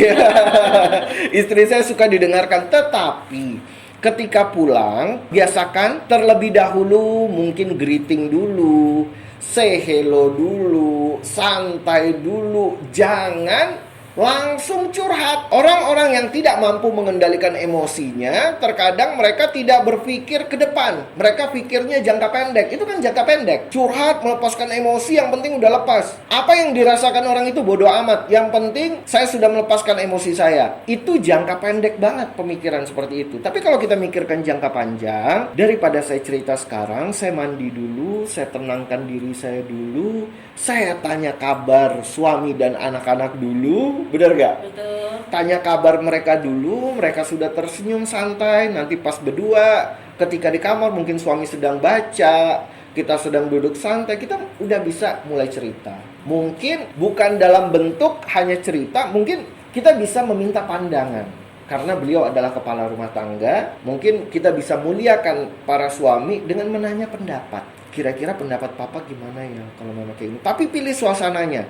Jangan main tembak jenggo dikala mungkin beliau pun lagi stres, suami lagi mikirin banyak hal, tiba-tiba kita tembak ke Langsung curhat. semua permasalahan ke dia, dan ekspektasi kita dia memberikan jawaban sesuai dengan yang kita inginkan. Kebanyakan kalau orang sudah tidak bisa mengendalikan emosi, dia ekspektasinya orang untuk memberikan jawaban yang diinginkan. Itu egonya kita tuh kalau lagi emosi. Kan ekspektasi kita mungkin suami kita mengiyakan. Kebetulan dia lagi nggak ngerti moodnya kita, dia menidakkan kita, makin jadi. Itu makin runyam. Jadi kalau menurut saya, tenangkan diri dulu ya, santai dulu. Kalau lagi banyak pikiran dan sebagainya, tenangkan diri. Dan kembali lagi ke hal tadi, time management. Bagaimana cara kita memilih waktunya, timing yang tepat. Begitu juga berbicara kepada anak-anak. Kan tidak melulu kita hanya memberikan instruksi tanpa kita ingin mengetahui prosesnya mereka. Sebenarnya yang paling berkesan ke dalam diri anak-anak ketika seorang ibu mau mendampingi mereka di dalam menjalani proses. Kebanyakan kita ya sebagai orang tua, kita menginginkan hasil yang luar biasa tanpa kita mau mengetahui proses yang mereka lalui. Begitu juga dengan suami. Tentunya kita pengen suami sukses. Suami kita jadi orang hebat nih ya, mampu memberikan kebutuhan lahir batin sesuai dengan perjanjian di awal ketika menikah, ya kan? Tetapi bagaimana dengan prosesnya? Seorang suami tetap perlu support. Karena selain seorang suami itu di-shape karakternya dari ibunya, seorang suami itu di-shape karakternya juga melalui istrinya. Jadi begitu besarnya peranan seorang istri. Jadi selain karakter building, yang berikutnya kita bisa bicarakan tentang hal financial management. Jadi kita kembali ke financial management ini yang tadi kita bahas. Itu penting sekali, Mbak. Karena bagaimanapun juga yang namanya keluarga tentunya kita ingin survive in the long term. Kita ingin survive dalam jangka waktu yang sangat panjang. Kalau kita ingin bertahan di jangka waktu yang panjang, kita juga harus punya yang namanya emergency case. Kita juga harus punya emergency keuangan ya. Tentunya pada masa-masa pandemik ini sangat-sangatlah dibutuhkan. Betul. Iya, sangat-sangatlah diperlukan emergency cash. Uang itu sangat diperlukan. Nah, itu berawal dari mana? Dari financial management yang teratur. Biarlah sedikit menabung asal teratur, asal konsisten. Sedikit-sedikit lama-lama menjadi bukit. Menjadi bukit, lama-lama jadi bukit. Jadi intinya bagaimana caranya kita memanage uang sedemikian rupa ya, kita lakukan menabung dan sebagainya. Nah, mungkin kalau misalnya kita merasakan menabungnya itu kita tidak seru, kita bisa melibatkan teman-teman kita bikin arisan dan sebagainya, menabung emas ya, kita punya produk emas ya, tentunya Pegadaian kita bisa nabung emas dan sebagainya agar kita lebih semangat lagi nih nabungnya. Karena intinya suami itu memang, kalau saya lihat dari perspektifnya sebagai seorang suami, tentunya seorang suami akan menjadi tenang ketika istrinya mampu mengelola uang dengan baik. Apalagi seperti cerita saya tadi, dikasih 5 menjadi 15. Nah, itu jadi istrinya lebih produktif. Lebih produktif walaupun nggak jalan-jalan disuruh. sambil jualan. Walaupun nggak disuruh, Iya. itu nggak di-encourage. Sebenarnya saya malah ekspektasi saya, sayang ini uang, saya bilang silakan dihabiskan untuk 2 minggu. Saya ekspektasi saya, dia beli-beli barang-barang memang untuk keperluannya dia gitu. Dan yang saya bingungnya lagi pas pulang, nah loh, ini kok dari 2 koper kok jadi 8 koper. Saya bilang, jadi 8 koper ternyata isinya itu barang-barang yang jualan. dijual Barang-barang lagi. jualan semua ya, Dok ya. Yes. Oke. Ada satu lagi mungkin tambahan ya, Dok ya? Iya, selain daripada itu tentunya yang saya katakan tadi, kita harus sukses earning money. And earning money di masa era COVID-19 pandemic. Bisa kita perhatikan bahwa segala sesuatu sekarang ini memang go digital. Kita memang digitalize, kita memang go digital. Segala sesuatu itu semuanya itu memang sudah digital ya. Sudah digital, segala sesuatu itu memang sudah go digital. Nah, ketika kita melihat segala sesuatu itu sudah go digital, tentunya kita juga harus menyesuaikan. Seperti yang saya ceritakan tadi, saya pernah ketemu sama miliuner ya, dia luar biasa sekali penghasilannya per hari ya, itu ya, yang saya katakan tadi itu 1,5 M per hari. Mau tahu dia jualan apa? Jualan apa mau tahu? Lewat FB. Coba tebak deh. Baju. Bukan. Jualan. Ayo, barangan ibu-ibu apa deh? Apa deh? Ada ibu-ibu yang tahu nih mungkin. Kalau ibu-ibu yang pengen menebak mungkin boleh diketik ya. Ya, ternyata dia mau tahu jualan panci. Jualan panci, wah itu ceritanya gimana jualan panci dari modal 1M bisa jadi untung 1,5 M? Iya, jadi dia itu membayar ads, FB ads, itu sebesar 1 M per hari.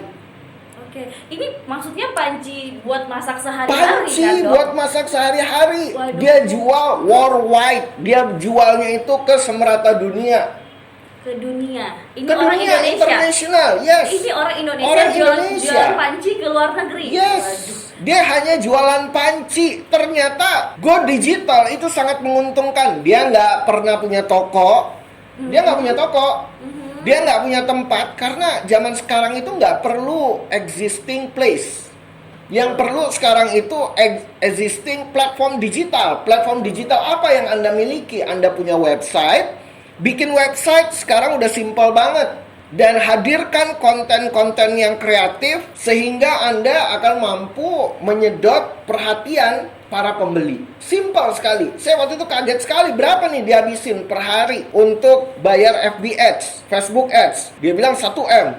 Saya kaget. Berapa uang yang dihasilkan? Dalam hati saya ini pasti lebih dong. Nggak mungkin dia bayar FB Ads 1M per hari kalau dia tidak bisa menghasilkan, bisa dikatakan di atas 50%. 2,5M. 1,5M itu keuntungannya dia per hari. Wow, luar biasa sekali. Ternyata ketika kita go digital, sebenarnya kita sangatlah diuntungkan kalau kita mau melihat peluang ini. Betul sekali.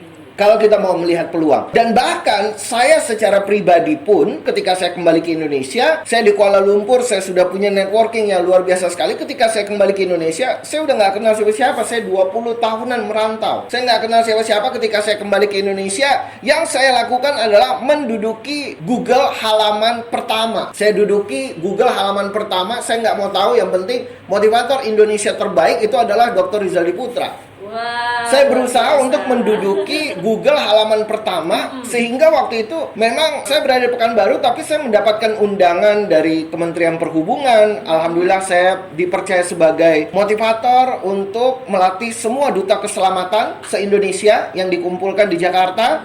Saya juga dipercaya kemarin itu menjadi tenaga ahli salah satu program reformasi birokrasi Bapak Presiden, yaitu program knowledge sharing yang diterapkan di PDTU Kementerian Desa.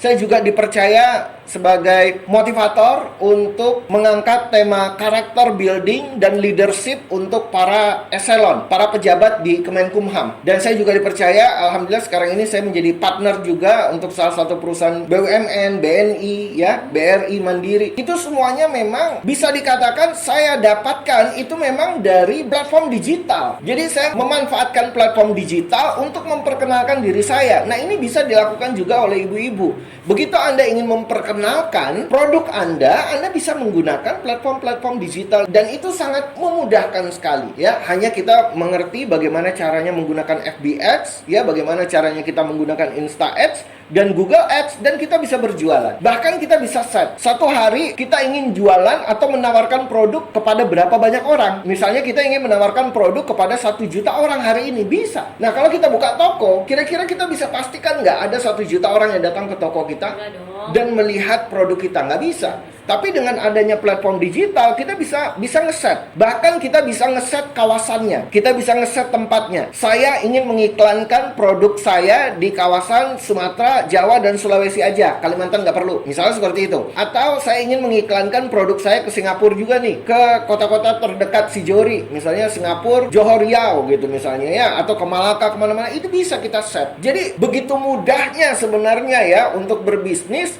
Cuman bagaimana cara kita mampu melihat peluang. Bagaimana cara kita mampu kreatif untuk membuat konten yang kreatif dan menarik. Menarik sehingga para pembeli itu sudah tertarik duluan untuk searching atau untuk mengetahui lebih banyak lagi tentang produk yang kita jual. Luar biasa sekali. Terakhir kemarin, ini saya sedikit cerita, ya. Kemarin itu saya perhatikan istri saya itu sampai jualan long sandwich dan sebagainya. Dan alhamdulillah tidak sedikit yang dihasilkan dari penjualan long sandwich itu. Saya tanya, kamu gunakan apa? Dia bilang, dia hanya gunakan Instagram. Itu pun Instagram yang tradisional. Dia tidak iklankan bersponsor atau apa gitu. Dia tidak iklankan pakai Instagram Ads. Dia hanya iklankan lewat teman-teman di kantornya.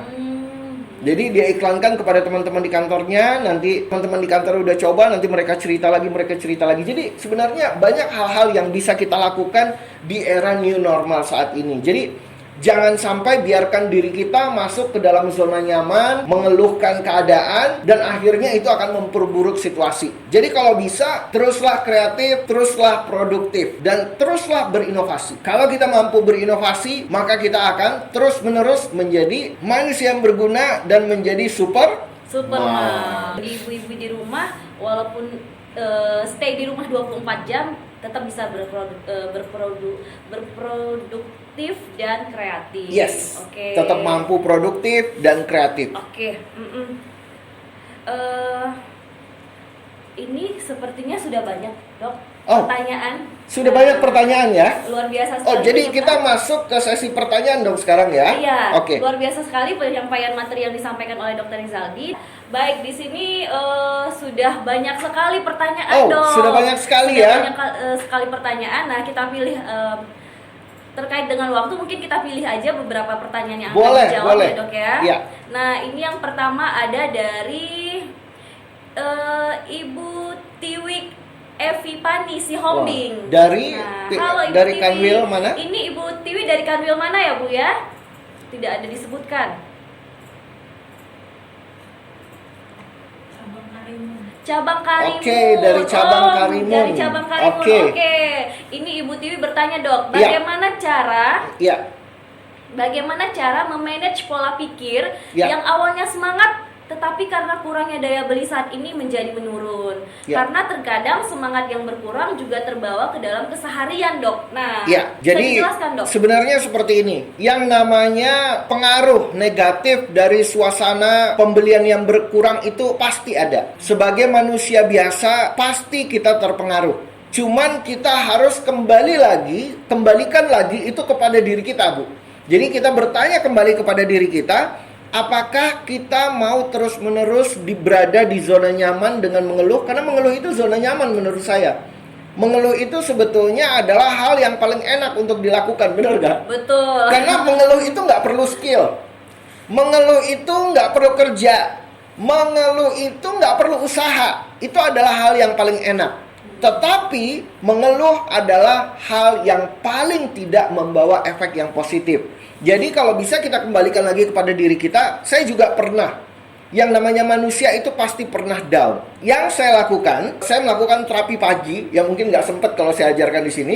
Saya melakukan terapi pagi. Karena biasanya seperti ini. Yang menentukan mood kita dari pagi sampai malam itu adalah mood kita di pagi hari. Betul. Hati-hati dengan mood di pagi hari.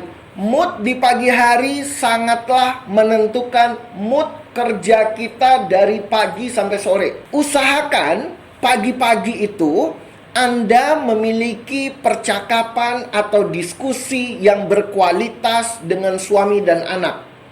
Jangan pernah menyulut emosi di pagi hari. Sesuntuk-suntuknya kita karena daya beli berkurang, tetapi kalau mood pagi itu kita pertahankan, biasanya nanti akan mulai bermunculan kreativitas kita di siang hari. Karena yang penting pertahankan dulu mood pagi itu dipertahankan. Percaya kata saya, kalau mood pagi itu rusak, kebawa-bawa sampai kantor. Bener gak Mbak Gina? Bener banget ya? Pernah kejadian ya? Pagi-pagi udah marah-marah, Yes. seharian udah bete. Seharian sudah menjadi kacau. Karena kalau misalnya pagi-pagi itu kita sudah bete ya, bisa dikatakan bete ya. Bisa dikatakan kita marah atau kita emosi, itu biasanya sampai siang, sampai sore itu terbawa-bawa. Tapi kalau dari pagi kita sudah maintain bagus, itu biasanya walaupun daya beli itu turun, tapi nanti akan timbul kreativitas. Karena kita memerlukan yang namanya kreativitas, Mbak Gina. Kita memerlukan yang namanya kreativitas. Kreativitas tidak akan muncul dikala kita sedang emosi.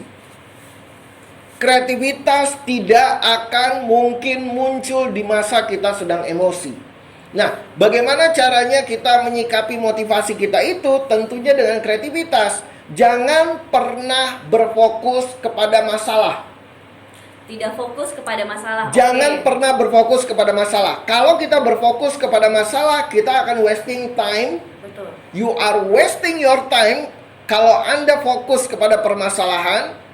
Karena ketika kita fokus kepada permasalahan, kita akan ngejelimet, saya ini bermasalah, saya ini bermasalah, saya ini bermasalah. Jadi beneran bermasalah. Tapi walaupun kita sedang dalam keadaan bermasalah, daya beli turun. Sugestikan ke dalam pikiran kita bahwa daya beli akan berubah. Ini akan naik. Saya tetap optimis. Ini pasti akan menjadi lebih baik. Itu kata-kata kita itu akan mensugesti diri kita sendiri. Artinya kita harus menanamkan mindset ya, Yes. mindset yang positif ya. Kita Dok, ya. yang memformat diri kita. Ini pelajaran yang paling penting. Kita yang harus memformat diri kita untuk memiliki sugesti yang positif. Kalau kita memformat diri kita untuk sugestinya negatif terus, efeknya tidak bagus bagi kita, terutama bagi kesehatan juga tidak bagus, bagi kinerja juga tidak bagus, bagi hubungan rumah tangga juga tidak bagus. Waduh, banyak sekali efeknya. Banyak sekali. Dampak Karena negatifnya ya. begitu seorang ibu itu pesimis terhadap suami, karena ini kalau kita udah nggak semangat, kita akan menjadi pesimis. Ngelihat suami kita akan pesimis, ngelihat anak-anak akan pesimis. Bayangkan kalau seorang ibu pesimis terhadap anaknya. Tidak yakin terhadap pencapaiannya. Ngelihat anaknya lagi semangat, bukannya dia motivasi, malah diberikan demotivasi. Udahlah, kamu nggak usah lebay lah, latihan-latihan terus, menang juga enggak.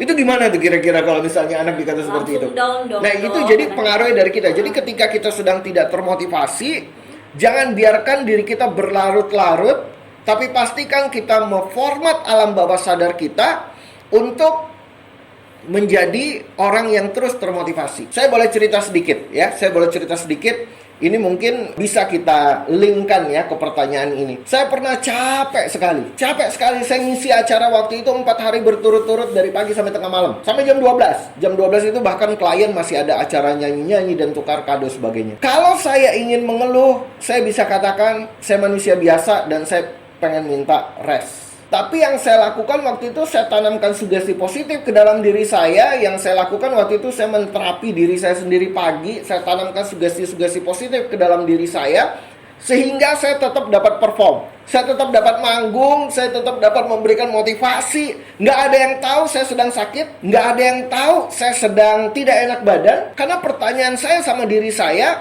siapa yang perlu tahu kalau saya sakit? Nggak ada juga yang perlu tahu saya sakit. Nggak ada juga yang perlu tahu bahwa saya sedang tidak enak badan nih. Yang peserta ingin tahu, saya semangat, saya antusias, saya optimis bahwa mereka bisa menjadi lebih maju. Itu yang mereka perlu tahu. Itu yang saya tanamkan dalam pikiran saya. Sehingga apapun yang terjadi di masa kita sedang down sekalipun, kita harus tetap semangat. Karena seperti yang saya katakan tadi, nggak ada keuntungan dengan mengeluh. Nggak ada keuntungan dengan kita ego menurutkan emosi kita. Sehingga itu tentunya akan menghadirkan kerugian sendiri bagi kita. Jadi kalau bisa dalam keadaan apapun, yes, kita tetap semangatkan diri kita nih. Saya pernah melihat seperti ini. Saya pernah melihat ada kisah. Saya melihat waktu itu kehidupan penduduk di salah satu kawasan di Sumatera. Itu mereka hidupnya itu sangat-sangat terbatas. Makannya itu memang cukup-cukup dan penghasilan harian. Tapi yang paling menjadi pelajaran penting bagi saya, setiap hari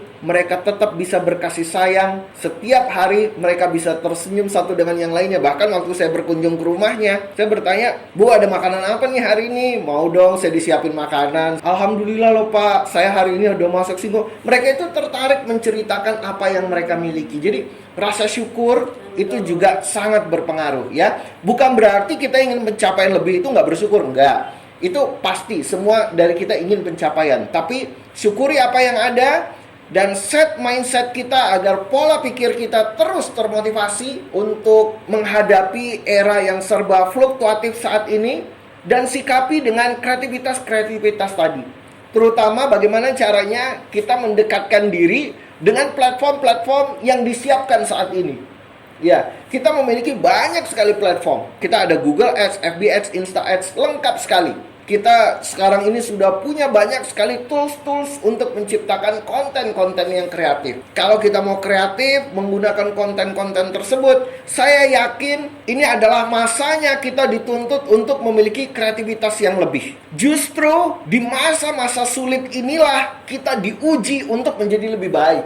Justru di masa-masa pandemik seperti inilah kita diuji untuk memiliki daya kompetitif. Kita diuji untuk memiliki daya saing. Tapi jangan takut, saya yakin sekali, saya optimis. Pembiayaan emas ya di Pegadaian ini merupakan senjata yang paling ampuh yang kita miliki saat ini. Ya, bisa dilihat di perusahaan keuangan yang lain, satu-satunya yang memiliki senjata ampuh saat ini adalah Pegadaian. Makanya kita harus terus optimis. Saya yakin pencapaian bukan hanya kita survive, tapi kita akan mampu achieve beyond the target. Kita akan mampu achieve di atas rata-rata. Saya yakin sekali dan saya optimis sekali. Baik, terima kasih dokter untuk jawabannya. Lanjut ya dok ya, kita masuk ke pertanyaan yang kedua. Dari Ibu Emi Sujud dari Kanwil Palembang. Halo Ibu. Halo Ibu Emi. Nah, Ibu Emi bertanya nih, Dok. Ya. Pada keluarga yang menjalankan pisah lokasi, Ya. lokasi kerja suami atau ayah tidak berada di satu lokasi dengan istri dan anak-anak dalam waktu yang lama. Bagaimana peran ayah sebagai pendamping ibu dalam pembentukan karakter anak? Nah, saya banget nih. Terima kasih Bu Emi telah mewakili saya. Mbak Gina banget ya. Ya benar. Oke. Terima kasih. Mungkin bukan hanya saya, tapi ibu-ibu Banyak sekali ya. Nah, Ya. peran penting ayah ini seperti apa, Dok? Coba. Iya. Hai Silakan, Ibu Dok. Emi Sujud ya, IKP Kanwil 3 Palembang. Hai Ibu, apa kabar? Ya, saya mencoba menjawabnya. Jadi seperti ini ya, ini memang resiko yang kita miliki ya ketika kita signing agreement, ketika kita kerja, itu memang sudah menjadi kesepakatan kita suami istri untuk menerima konsekuensi dari tugas dan pekerjaan kita, itu pasti. Jadi peranan penting sebagai ayah dan istri dan anak, bagaimana caranya membentuk, nge-shape karakternya anak. Ini bisa dikatakan jauh di mata tapi dekat di hati ya Bu Emi ya. Kita jauh di mata tapi dekat di hati.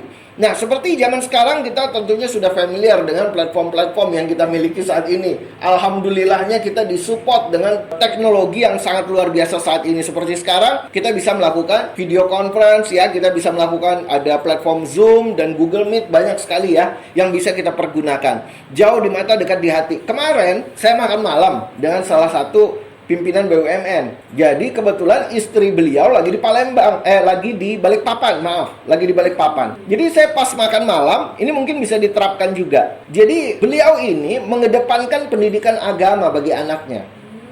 Jadi ketika makan malam sama saya, dia itu menjarak sedikit dari meja makan saya, dan dia speakerin, itu anaknya nyetor ayat suci Al-Quran kepada dia. Jadi sebetulnya tergantung kesepakatan kita. Jadi dia memberikan kesepakatan kepada anak-anaknya, setiap habis sholat isya, kalian harus nyetor satu surah atau satu halaman, harus nyetor kepada bapaknya. Secara tidak langsung anaknya akan konsisten baca Al-Quran, dan setelah anaknya nyetor ayat suci Al-Quran, ini saya perhatiin karena saya lagi duduk, kita ada beberapa pimpinan BUMN ya, sama ada beberapa pimpinan hotel juga, kita lagi makan malam. Saya lihat teman saya ini menjarak, saya lihat ternyata LDR itu begitu indah. Saya melihatnya begitu indah sekali. Jalinan kasih sayang seorang ayah dan anak dan istri ketika sedang LDR luar biasa sekali. Kita waktu itu udah selesai sholat isya, kita mau mulai makan, dia minggir dulu, dia ngobrol dengan anaknya mengucapkan salam, dan langsung dia menagih setoran ayat suci Al-Qur'annya. Anaknya langsung mengaji ya. Anaknya ada 2 orang yang sudah bisa baca Al-Qur'an, yang satunya lagi masih bayi ya, belum bisa. Yang 2-nya itu mereka sudah nyetor ayat suci Al-Qur'an. Bapaknya bertanya tentang makna yang mereka dapat dari ayat suci Al-Quran tersebut. Ada kesepakatan yang bisa kita lakukan dengan suami walaupun mereka jauh, tetapi ada kesepakatan waktu di mana sesibuk apapun mereka tetap harus meluangkan waktu. Itu padahal kita lagi ada diskusi penting waktu itu. Teman saya izin, kita kaget. Saya lihat dia video call. Saya pikir nelpon kantor. Anak-anaknya, saya dengar suaranya karena langsung anaknya ngaji. Wah, indah sekali. Saya melihat sebuah jalinan kasih sayang yang luar biasa sekali. Karena tidak membatasi. Saat ini kita tidak dibatasi oleh ruang dan waktu, ya. Yang namanya cinta kasih sudah tidak terbatas lagi oleh ruang dan waktu. Kalau kita punya keinginan, kita punya kemauan, di situ ada jalan. Ketika kita punya kemauan dan keinginan, di sana pasti ada jalan. Sebenarnya di dalam hidup ini tidak ada yang tidak bisa. Yang ada hanyalah tidak mau, ya. Kalau kita mau pasti bisa. Kita mau, kita ajak ngobrol suami, Pak, anak-anak kita tertipin ya pendidikannya ya. Papa nanti ngecek yang studi ini, Papa ceknya sampai sini, nanti Mama yang bagian sini. Jadi bagi job, bagi tugas. Jadi walaupun dia jauh, kita anggap dekat. Jangan kita langsung mengambil seluruh peranan tanpa mau tahu Bapak kan lagi jauh. Nanti ujung-ujungnya kalau suami tidak mengenal anaknya, nanti ujung-ujungnya apa? Akhirnya kita malah menyalahkan dia. Itu sih Papa nggak pernah mau nelpon. Nah, jadi akhirnya malah jadi cekcok. Jadi bagaimana caranya kita menciptakan hubungan yang harmonis dengan membuat kesepakatan. Memang di antara suami istri itu memang harus ada agreement. Jadi bukan hanya antara karyawan dan perusahaan, tetapi ternyata suami dan istri itu harus ada agreement. Jadi ada perjanjian dengan kesepakatan yang tidak boleh dilanggar. Karena saya kaget ngeliat teman saya tiba-tiba, saya jujur saya nggak punya pengalaman LDR ya. Jadi saya waktu itu ngeliat teman saya, dia langsung menjarak, dia ucapkan salam, anaknya ngucapin salam ya, maminya, waktu itu ibunya langsung ngasih ke anak-anaknya, dia minta setoran ayat suci Al-Quran. Saya melihat sebuah jalinan kasih sayang yang indah sekali, saya melihatnya. Itu bagi saya sebuah pemandangan yang sangat indah sekali. Karena percaya kata saya, sebanyak apapun permasalahan kita, sehebat apapun guncangan hidup kita, terutama di masa pandemik ini, percaya kata saya, kita mampu mengalahkan semua itu dengan kasih sayang. Dan kasih sayang yang paling utama itu adalah kasih sayang seorang ibu, kasih sayang seorang istri. Seorang istri mampu meredam emosi suaminya. Seorang istri mampu membalikkan seorang suami yang sedang menyerah, mampu dibalikkannya menjadi pemenang. Percaya kata saya, seorang istri mampu mengubah keluarga yang biasa-biasa saja menjadi keluarga yang luar biasa. Luar biasa ya dok ya, peranan seorang ibu dan sangat seorang luar istri. biasa. Ya. Oke. Baik dok, kita lanjut ke pertanyaan selanjutnya. Wow. Ini dari Ibu Silvi. Halo Ibu Silvi. Ibu Silvi Hai, bertanya Ibu nih dok. Silvi. Iya. Sebaiknya kata apa yang tepat menggantikan kata jangan untuk menyatakan larangan atau ketidakbolehan? Ini penting sekali. Jadi begini. Jadi ketika saya tidak menggunakan kata jangan, misalnya contohnya seperti ini. Suami dan anak kita, misalnya kita kepengen mereka tidak merokok lagi. Ya dong, merokok sangat mengganggu ya. Kita kepengen mereka tidak merokok lagi. Kita tidak boleh mengatakan, kamu jangan ngerokok ya. Kamu jangan ngerokok lagi apa ya. Kamu tuh ngabisin duit gitu ya. Atau apa gitu. Itu menurut saya sebuah kesalahan. Karena sudah kita uji. Ya tadi contohnya kita sudah uji. Ternyata kata jangan itu yang dihilangkan. Justru di balik kata jangan itu kita ubah menjadi sebuah instruksi. Jadi yang kita bisa lakukan, bagaimana kita mencari kata gantinya, yaitu ketika kita belai, kamu tuh orangnya sehat banget deh, kamu tuh suka olahraga. Kita cari hal-hal positif yang kita bayangin. Kamu tuh orangnya nggak suka deh hal-hal yang negatif, yang tidak sehat itu kamu nggak suka. Kamu tuh nggak suka ngerokok. Kenapa? Karena rokok itu bau loh. Kamu tuh nggak suka rokok. Kamu tuh benci banget loh bau rokok. Itu pelan-pelan seperti itu kita lakukan terus-menerus. Percaya kata saya, hasilnya suatu hari akan signifikan. Yang saya lakukan based on research ya, yang saya lakukan terhadap pasien terapis saya, baik by phone maupun ketemu langsung, maksimal 3 kali. Maksimal 3 kali. Yes. Saya pernah menangani kasus KDRT, LGBT, narkoba. Alhamdulillah dengan yang namanya hipnoterapi itu bisa diselesaikan maksimal 3 kali pertemuan. Bahkan saya sering menghadapi pasien yang saya tidak pernah ketemu sama mereka, bahkan hanya by phone. Jadi ada agreement, saya malam itu kosongkan waktu, dia kosongkan waktu, misalnya di Jakarta apa di mana, itu mereka tinggal mainkan musik, mereka gelapkan ruangan, saya akan bimbing mereka dari jauh. Nah itu kalau diterapkan kepada keluarga luar biasa sekali. Makanya terkadang saya kalau melihat istri saya semangat sekali, dalam hati saya ini apakah terlebih motivasi atau terlebih diterapi? Karena tiap malam diterapi ya dok ya. Bercanda ya. Oke. Oh, baik, pertanyaan selanjutnya dok.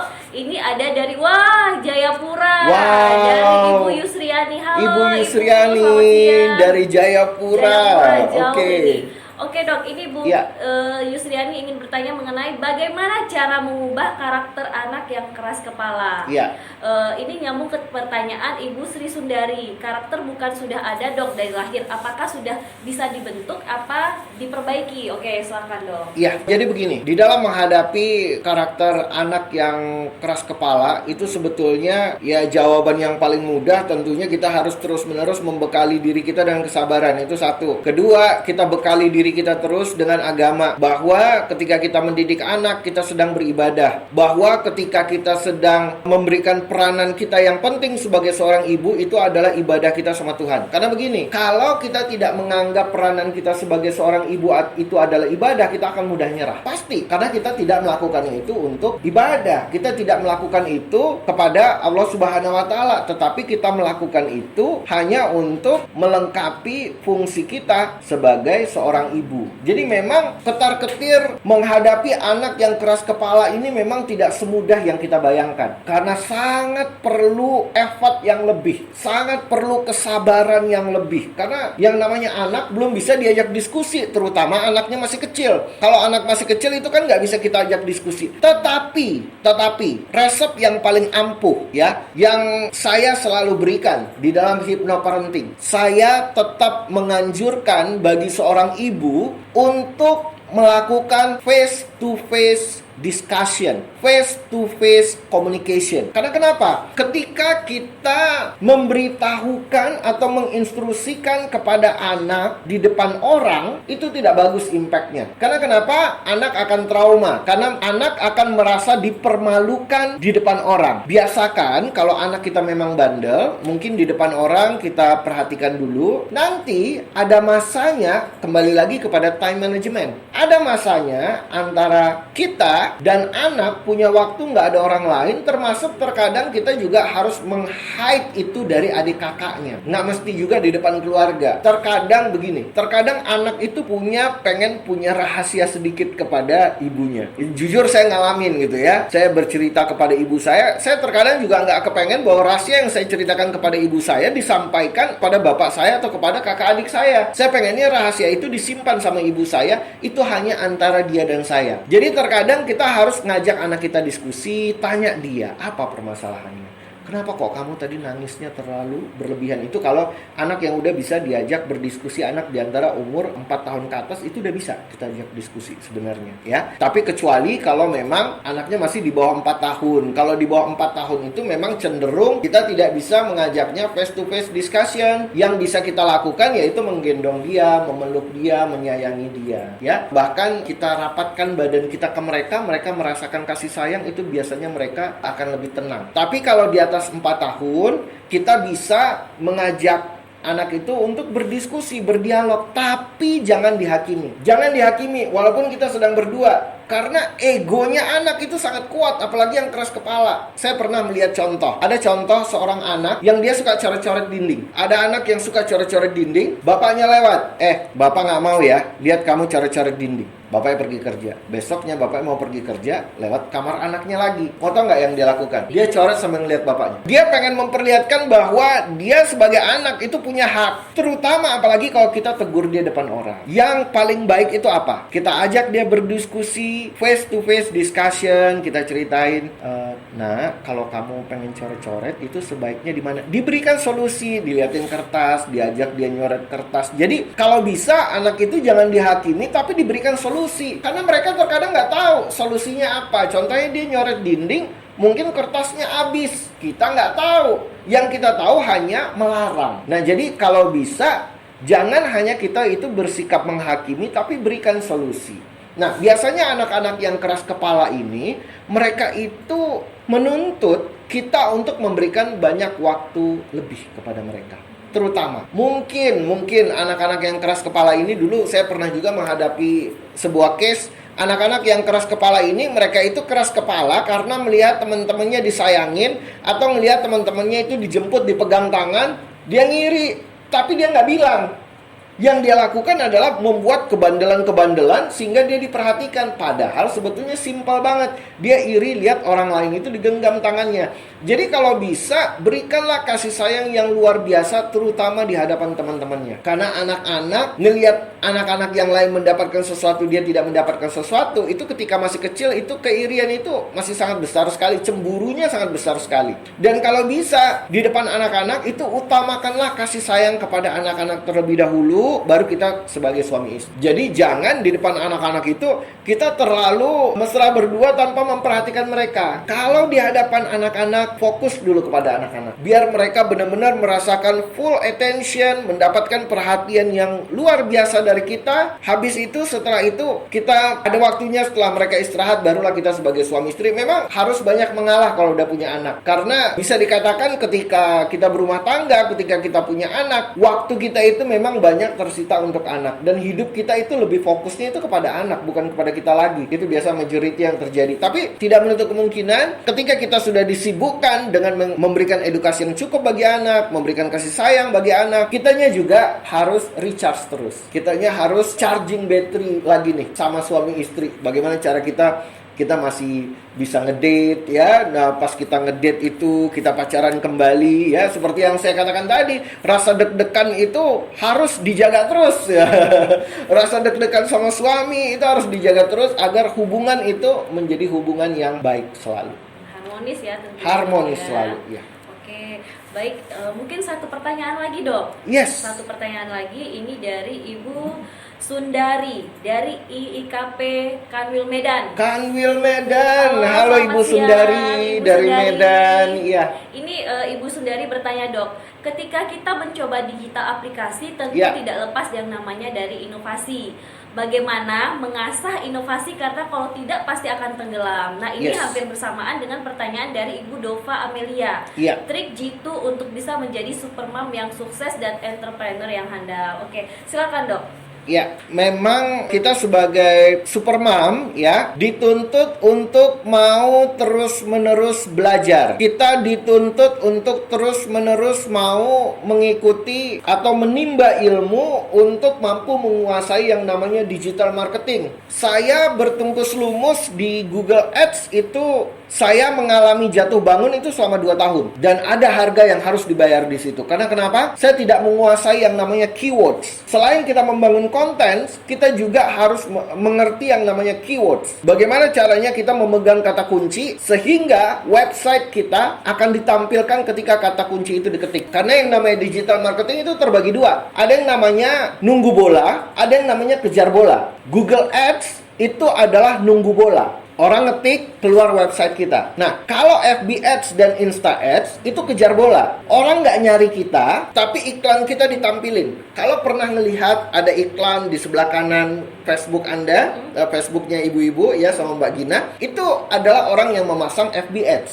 Jadi memang ada tips dan trik. Tentunya nggak cukup waktu kita kalau saya pengen paparin ya, bagaimana cara Anda untuk menguasai yang namanya digital marketing. Digital marketing merupakan keharusan pada saat ini. Kita pengen jualan emas, kita pengen jualan produk-produk dan sebagainya. Itu memang semuanya saat ini memang harus menggunakan yang namanya digital marketing. Termasuk saya pribadi, saya menggunakan yang namanya digital marketing. Kemarin memang pada masa COVID ya, saya off-kan yang untuk pelayanan offline-nya, tapi yang untuk pelayanan online-nya tetap saya on-kan karena orang memerlukan online saat ini ya. Jadi kita harus bisa memilah-milah. Terutama bagaimana cara kita mengatur yang namanya digital marketing itu untuk menyasar ke gendernya, umurnya umur berapa, itu bisa kita set. Dan itu ada keahlian khususnya. Bahkan saya bisa ngeset mengiklankan kepada orang yang memiliki interest di bagian training. Atau misalnya kita jualan baju anak kecil, contoh. Ini contoh ya, kita jualan baju anak kecil. Kita jualan baju anak kecil, tidak mungkin kita mensasar orang yang umurnya itu belum nikah. Nggak masuk. Ya. Segmentasi marketnya nggak masuk. Ya. Jadi ketika kita ngeset FB Ads atau Insta Ads atau Google Ads itu, kita harus ngincar orang yang umurnya itu yang memang sudah punya anak di atas itu. Kalau sebelum itu mungkin dia belikan hadiah buat teman, tapi kan nggak terlalu banyak ya. Nah, jadi kita harus memang punya skill khusus untuk menguasai digital marketing. Nah, itu memang perlu training khusus untuk itu. Dan menurut saya itu sangat worth it sekali Anda mengikuti training-training untuk menguasai digital marketing. Karena penjualan yang dilakukan di era pandemik seperti ini, itu memang mengarahnya itu semuanya sudah go digital. Segala sesuatu itu sudah digitalize. Semuanya itu sudah digital. Ini memang era digital. Kalau kita tidak mau ketinggalan dan mau menjadi supermom yang produktif, kuasai yang namanya digital marketing. Digital marketing merupakan keharusan. Digital marketing is a must. Sebuah keharusan. Dan itu harus kita kuasai agar kita mampu menguasai pasaran. Bayangkan, mana ada yang pernah berpikir bahwa jualan kuali dapat menghasilkan 1,5 M per hari. Bukan per bulan, per hari dia menghasilkan 1,5 M. Hanya jualan kuali. Bahkan dia kata saya dari yang nggak bisa jualan lipstick, saya jadi jualan lipstick. Karena saya belajar bagaimana caranya bikin lipstick. Jadi dia dari kuali, dia sampai jualan lipstick, sampai apa dia lakukan eksperimen-eksperimen. Dia hanya menggunakan platform FB Ads dan Insta Ads. 2 itu aja. Google Ads dia nggak pakai. Itu saja dia sudah bisa menghasilkan 1,5 M. Dan dia mendapatkan keuntungan yang banyak karena dia mensasar pasaran yang menggunakan dolar, mata uang yang tinggi yang dia sasar pasarannya. Dan itu luar biasa sekali pembeliannya. Nah, jadi kalau kita mau melirik panca pasar ke arah sana, kita akan menjadi supermom yang kreatif dan produktif. Dan saya yakin era pandemik saat ini, era new normal saat ini bukan membunuh motivasi kita. Justru di era pandemik seperti ini, motivasi kita akan didobrak kembali, akan memiliki motivasi yang luar biasa. Dan saya yakin kita bukan hanya survive, tapi kita akan mampu menghadirkan success story yang baru, di mana kita semuanya akan dimampukan menjadi pemenang, sehingga ekonomi kita bukan turun, bukan hanya survive, tapi kita mampu beyond the target, mampu di atas rata-rata. Saya yakin akan itu. Luar biasa sekali. Oke dok, sepertinya sudah cukup 5 pertanyaan aja ya dok ya. Oke, siap. Nah, terima kasih atas penyampaian materi dokter Sama-sama. hari ini. Yang bisa saya tarik kesimpulan, Ya. betapa pentingnya peranan seorang ibu, istri terhadap suami dan anak-anaknya. Dan bagaimana tadi dokter Rizaldi juga sudah memberikan tips-tips untuk menjadi wanita yang produktif walaupun hanya di rumah saja ya dok ya. Ya. Baik dok, ini sesi selanjutnya ini silahkan diminum dulu dok. Oh iya, ya Silahkan ampun. diminum dulu dari Ada tadi. kopi ini ya. Saya diberikan kopi, belum saya minum dari tadi. Baik dok, ini mungkin selanjutnya adalah sesi Ya. yang ditunggu-tunggu ibu-ibu yang udah bertanya Ya. dari tadi nih. Pengumuman 5 pertanyaan terbaik. Nah, Oke. masing-masing pemenang ini akan mendapatkan top up tabungan emas senilai Rp100.000. Nah, mungkin ini bisa dibacakan oleh Dr. Rizaldi langsung ya. Iya. Baik, ini nanti Nama-nama pemenangnya. Nama pemenangnya. Baik, sebentar ditampilkan oleh adminnya. Iya.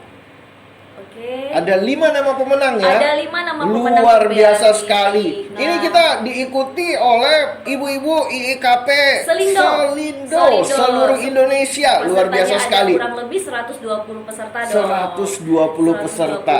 Luar biasa sekali. Ya, baik. Ini mungkin sebentar lagi akan ditampilkan. Iya, ini admin kita sedang mengecek-ngecek karena mengecek banyak banget saking pertanyaan yang banyaknya. masuk. Dan pertanyaannya ini sangat berkualitas sekali ya. Saya perhatiin pertanyaannya sangat hebat-hebat sekali. Terlihat sekali antusias, motivasi yang dimiliki oleh para peserta hari ini. Saya berharap ibu-ibu IIKP benar-benar mendapatkan pencerahan, mendapatkan manfaat dari acara hari ini. Dan saya berharap perubahan akan terjadi. Karena kenapa? Saya bisa katakan ketika ibu-ibu mengalami perubahan, maka suami, anak-anak juga akan mendapatkan impact positif. Betul sekali. Karena begitu ibunya melakukan perubahan, itu biasanya pengaruhnya, influence-nya sangat luar biasa sekali. Memang seorang ayah itu merupakan pimpinan keluarga, tapi ibu itu sangat mendominasi karena peranannya sangat penting sekali. Nah, ini dok, sudah Ya. ada nama-nama 5 pemenang. Sudah ada 5 pemenang ya Sudah kita ada. ya. Oke, boleh dibacakan dok, silakan. Ya, saya bacakan. Pemenang yang pertama adalah, dibacain sekarang apa besok? Sekarang ya. Sekarang. Oke, pemenang yang pertama adalah Ibu Tiwi Epip Hani Sihombing dari cabang Karimun.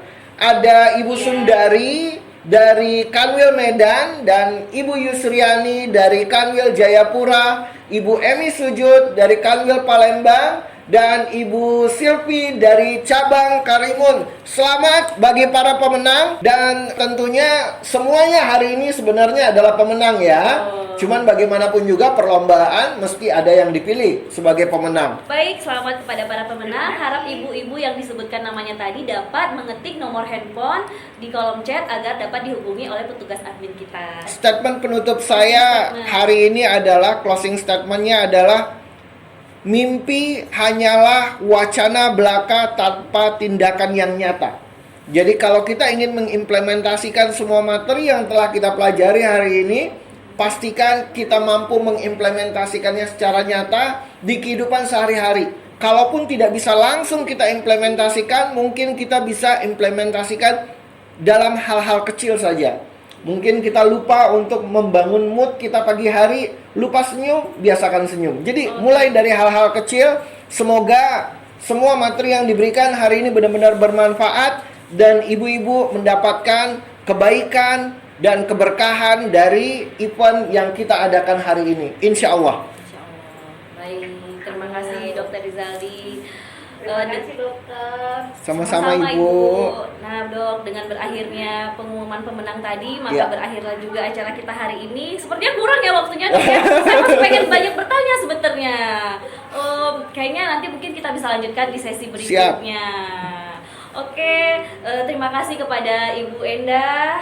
Terima kasih selaku Ketua Dewan Penasehat. Terima kasih juga kepada Ibu Dewan Penasehat Ibu Atik Wahyu Kuncoro, Ibu Hesti Damar L. Setiawan, Ibu Vidi Haryanto Widodo, Ibu Ratna Teguh Wahyono, Ibu Sari Edi Isduyarto, dan Ibu Catherine Gunawan, serta kami juga sampaikan terima kasih kepada Ibu Ketua IIKP Pusat, Ibu Titi Sahrul Rusli, Ibu Ketua IIKP Wilayah Selindo beserta Ibu Deputi Selindo, dan ibu-ibu pengurus IIKP Pusat beserta anggota.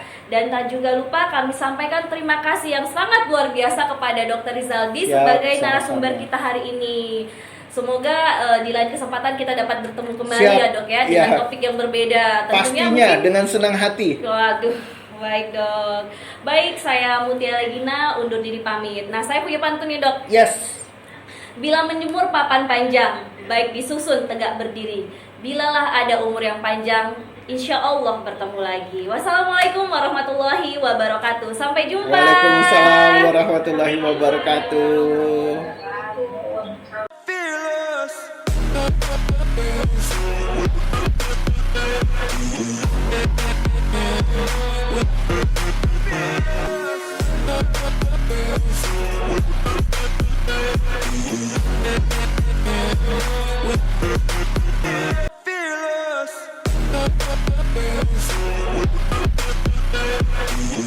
Hai semuanya, dukung terus channel ini dengan cara klik tombol subscribe, like, dan share dalam hitungan 5, 4, 3, 2, 1. Terima kasih dan selamat termotivasi.